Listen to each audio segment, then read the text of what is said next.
প্রতি উৎসাহ রয়েছে সাধারণ মানুষের।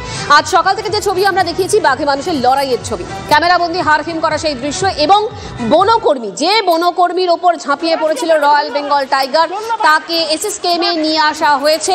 তিনি এখন কেমন আছেন, চিকিৎসকরা কি বলছেন, সবটাই জানবো। সুপ্রিয় এই মুহূর্তে আমাদের সঙ্গে রয়েছেন, মাফ করবেন, সুজয় আমাদের সঙ্গে রয়েছেন এই মুহূর্তে সরাসরি। সুজয়, দেখো, দুপুর 2:30 নাগাদ এসএসকেএম ট্রমা কেয়ার সেখানে নিয়ে আসা হয়েছে গণেশ শ্যামলকে, এবং তার যেটা হাসপাতাল সূত্রে জানাচ্ছে তার বাঁ হাতের কবজি থেকে কনুইয়ের অংশ এবং ডান চোখে গভীর ক্ষত হয়েছে, এবং ডান চোখের ক্ষতটা যথেষ্ট বেশি।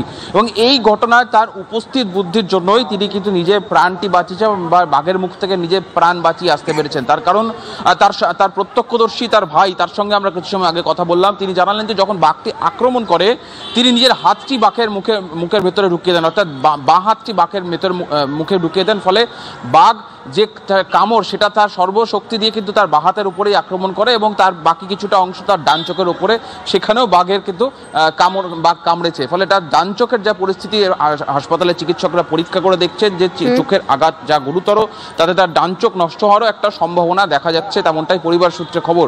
এদিকে এই ঘটনার পর যারা রয়েছেন বনকর্মী, তাদের বক্তব্য যে তাদের এই যে ক্ষতি হলো, তারা মানুষকে বাঁচাতে গিয়ে লোকালয়ে প্রবেশ করা বাঘ, সেখানে বাঘকে তাড়াতে গিয়ে জখম হয়েছে। ফলে সরকার এই পরিস্থিতিতে এই ধরনের কর্মী যারা রয়েছেন এরা কিন্তু অস্থায়ী নজর থাকবে। সুজয়, নজর থাকবে। আপাতত তোমাকে ধন্যবাদ।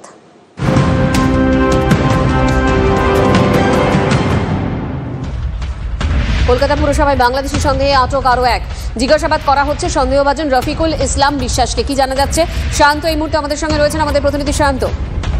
একদমই, দেখো, আজকে কলকাতা পুরসভায় এই রফিকুল ইসলাম বিশ্বাস নামের ব্যক্তি আসেন এবং তিনি পাসপোর্টের বিভিন্ন কাজ এবং বার্থ সার্টিফিকেট সেকশনে আসেন।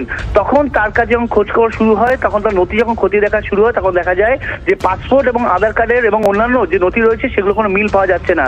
এরপরই তাকে যখন আটক করে জিজ্ঞাসাবাদ শুরু হয়, তখন সে জানায় সে বাংলাদেশের বাসিন্দা এবং আধার কার্ড, ভোটার কার্ড সব কলকাতা থেকেই করেছিল, এবং সেই অনুযায়ী পাসপোর্ট তৈরি করা হয়েছিল। কিন্তু কোনো নথি সঠিকভাবে মিল না থাকায় নিউ মার্কেট থানা তাকে আটক করেছে এবং থানায় নিয়ে যাওয়া হয়েছে। কিভাবে সে পাসপোর্ট তৈরি করলো, আধার ভোটার কার্ড তৈরি করলো, সেটা খতিয়ে দেখা হচ্ছে। যদিও সেই ব্যক্তি জানিয়েছে যে তার পাসপোর্ট সত্যিকারের আসল, এবং তাকে করা হচ্ছে, তাকে ধন্যবাদ তোমাকে শান্ত।